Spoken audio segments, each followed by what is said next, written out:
अच्छा, अक्सर लोग कहते हैं कि अगर तो उन्होंने अमीर बनना है तो उसका सेफेस्ट और मोस्ट सक्सेसफुल वे क्या हो सकता है।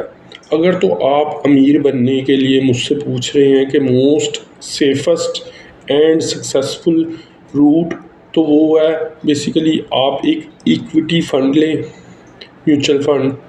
उसमें लॉन्ग टर्म इन्वेस्ट करें, तकरीबन 15 से 20 साल, या अगर आप ज़्यादा कर सकते हैं तो 30 से 40 साल तक करें और देखें फिर कंपाउंडिंग का मैजिक। इससे दो फ़ायदे आपके होंगे।